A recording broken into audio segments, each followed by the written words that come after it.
Welcome back to Small Knots Tech Talk. I'm going to show you how to remove a water pump off of a E46 330xi BMW.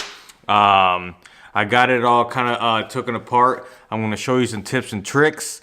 Also, I had a little bit of issue with my car. I wanted to kind of show you in this video how I resolved this. So stay tuned, you guys. Please make sure you subscribe and like to this channel. All right, here we go. What's up, guys? Hey, check it out. I just came out of the BMW of Minnetonka. So just pulled out of there. Got me a antifreeze.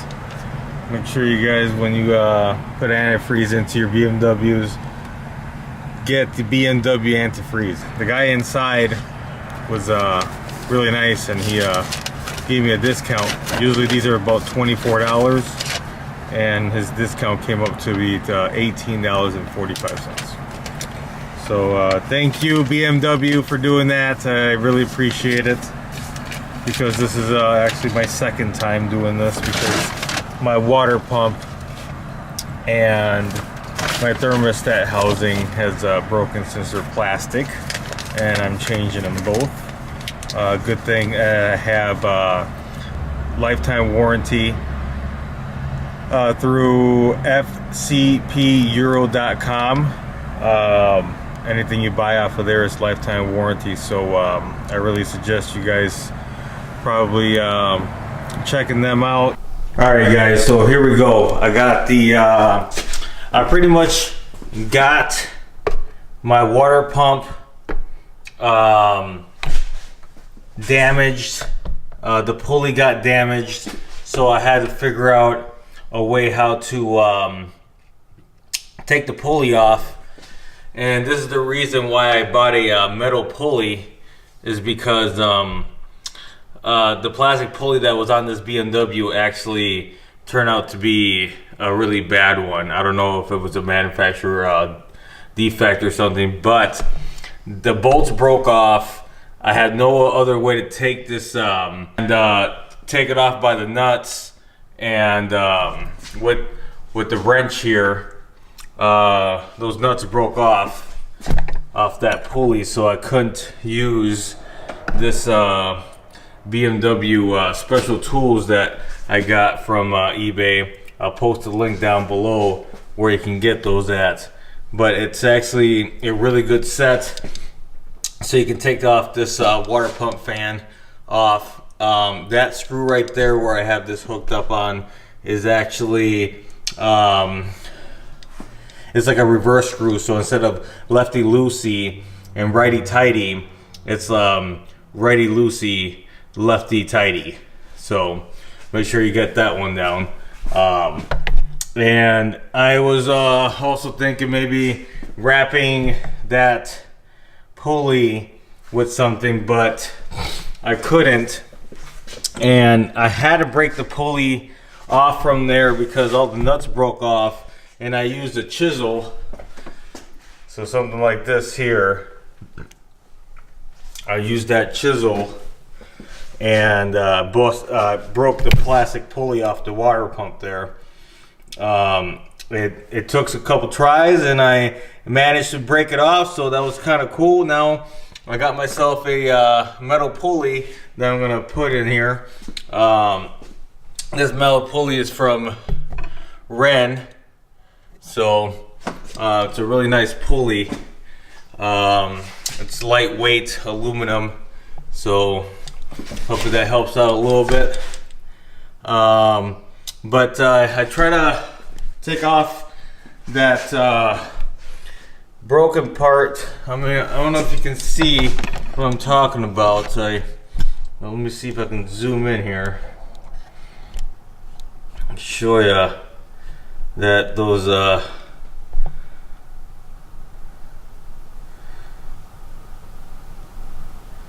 right now those things are broken off in there. As you can see, that stud right there.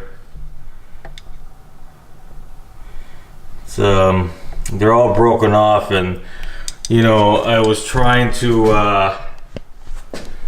use one of these here, a chain vice grip, go around that piece there and try to you know, keep it from turning, because I gotta turn you know, I gotta turn this way, so in order to loosen it. So instead of going left, you know, you're gonna go right. So I gotta turn right. So either try to mess around and try to get this on there somehow with the vice grips or chain vice grips, or what I'm trying to do is, since those nuts broke off, I stuck a little flathead behind there in order to get some, like, just kind of get it stuck so I can turn this. And right now it's on this pulley right there and stuck in between those bolts, since those bolts broke off. But then I also had to you know, take out this top radiator hose off. You know, you guys, when this happened to me, I had the battery light come on, and I also had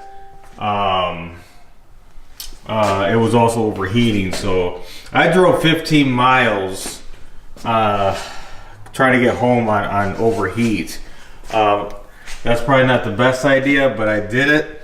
It's a good thing I changed a bunch of this stuff earlier, so I think it might be salvageable to try to get this done, and hopefully nothing else is wrong with it. But yeah, that's why there's no radiator fluid here. You know, because I'm sure a lot of it kind of spewed out as I was driving, and so I just took off the top radiator hose just to get in there, and that was pretty much the best idea to do, just to get this thing done. So let me go ahead and see if we can get this out of there, and if I got any other tips or tricks here, I'll let you know as I go and do this, okay? Well, stay tuned, you guys. Alright guys, I use a longer size Phillips. I turned that towards the right, and I got it to loosen. Now, as you can see,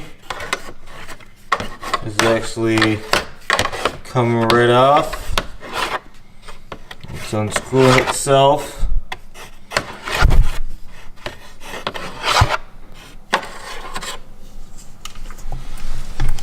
So, just want to kind of show you that there.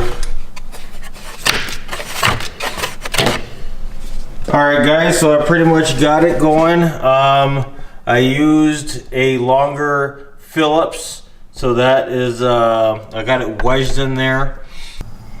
So I got it wedged right in there and turned it, the nut this way here, and you can kind of see how that's unscrewing and coming off. So yeah, so if your pulley ever breaks off, this is pretty much the best bet to get it done. So you're using the those broken bolts to pretty much hold it in place, so then you can take this off. So hopefully that helps you guys. The fan here, the plastic is hooked onto those fins there that you see, and then that nut, those fins and that nut is called a clutch fan. So again, you guys, please get yourself some metal pulley, because you don't want to wind up looking like this here. All made out of plastic. Had to use a chisel to pretty much break that. So now I'm going to use this. So I'm pretty happy about that. So taking off the fan, usually it's easier than that. You'll be using the bolts. Those tools that I was showing you, I got them off of eBay. You might have to do a little customization and maybe, you know, sand it down a little bit there. So that's what pretty much what that looks like here. And then this other part here. So this end has these two for the nuts. So when you turn the pulley, you'll grab onto them. So basically it's something like this, going like this, holding on those two. Okay. Now this pulley has, as you can tell, if you turn it this way, these won't match. And that's why they kind of created this one. So if you're in that kind of situation, you got this other part here to kind of give you that space. But if not, then you can go on this side and then just match them up there. And that's how you pretty much take that off. All right, guys, so there's the water pump right there. Let me just zoom in. And there you go. You got like 4 of those bolts there. Those nuts are a 10 millimeter. So there's 4 of those, and then you're gonna experience probably a lot of antifreeze coming out of there. And then by taking that out, I'll be putting a new one on there. So this would be nice. All right, guys, now that I have all 4 of those nuts removed, now you're pretty much able to take this off. Pretty much all you have to do is just kind of wiggle this around.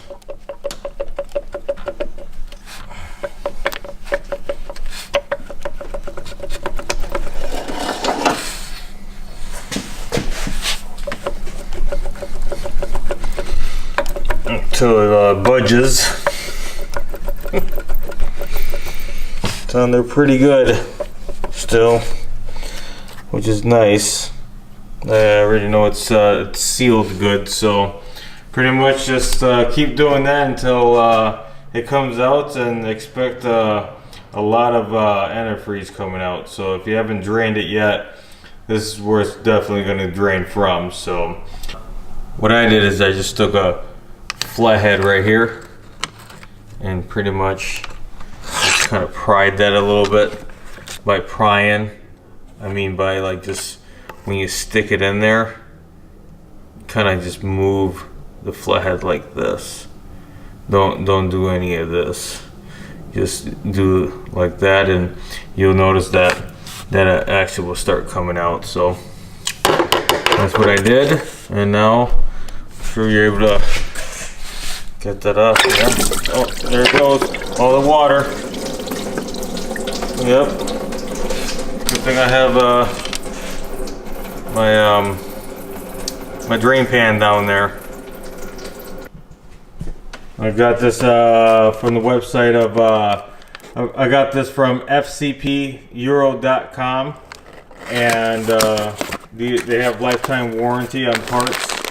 I love ordering from them, especially when you have accidents like this. They just you have to buy the part and then you return the part, and that's when you get reimbursed. That's when you get a return part. So yeah, always get German brand. These are it's called Mail. So it's original parts for like BMW. Another cool thing is that when you get this water pump, also make sure these are metal. Don't get the plastic. They sell ones with plastic. Don't get the plastic ones. Just because these will last a lot longer, especially when it like overheats or something. This thing will actually melt off. My previous BMW, that's what happened.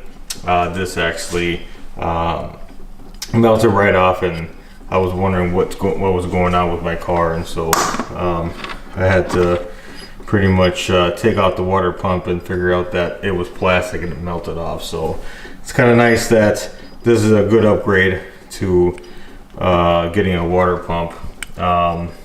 So yeah, just go on their website. They have a lot of good deals and stuff there, so always get German brand. So yep, that's I took out my water pump. That's what it looks like there. Okay, As you can tell, all 4 broke off, and yeah, what a nightmare. Metal propeller, metal pulley. All right. Don't forget that these water pumps, these new water pumps do come with a gasket, so be sure to put that on there. All you have to do is pretty much just go right around that propeller and put that on there just like that, and there you go, pretty much it. And then kind of just wipe that housing down there with microfiber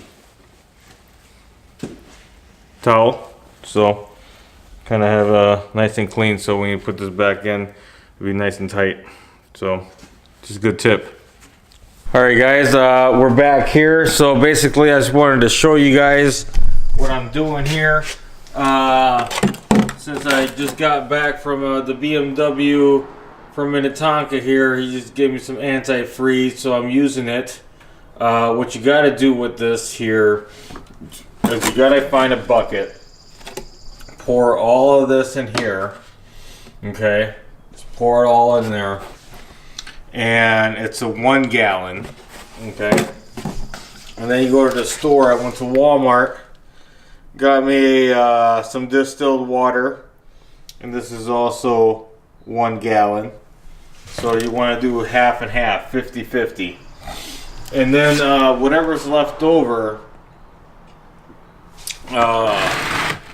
pretty much, that's my BMW coolant bucket. What do you guys think? Comment down below. And pretty much you want to just do half and half. And then whatever's left over, just put it in one of these containers so you can have some for later. But that's pretty much all the BMW coolant in here. I think this is more of a 5 gallon bucket. And then I got to put this one here. So pour that in there.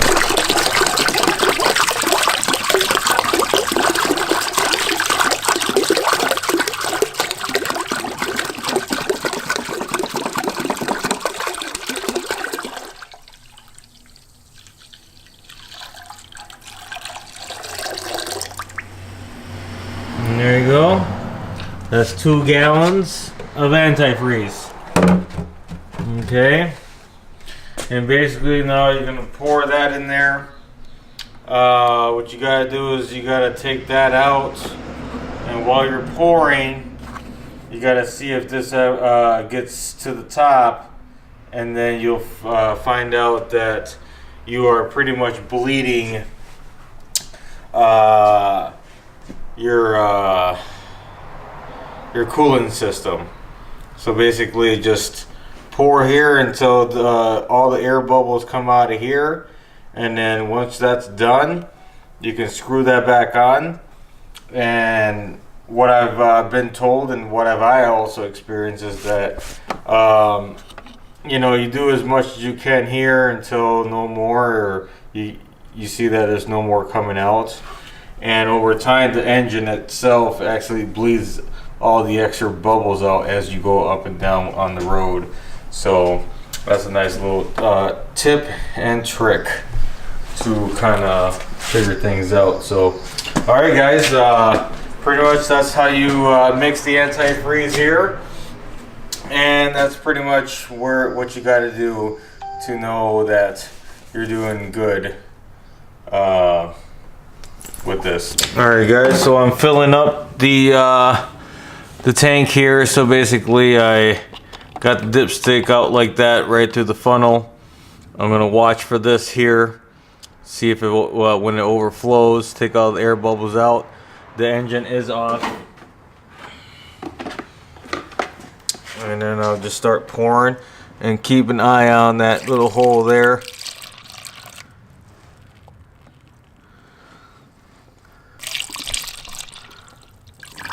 Oop. And there you go. Kind of see all the air bubbles coming out of there. It's working itself out.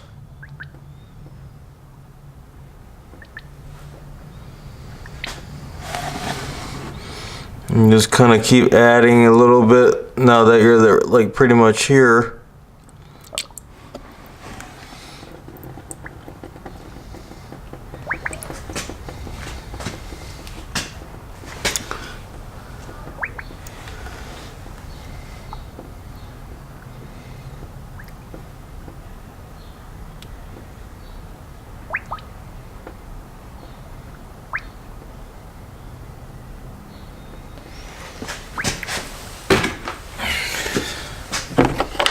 And again, like I said, it'll work itself out. As long as you got it pretty much like that, you are good to go.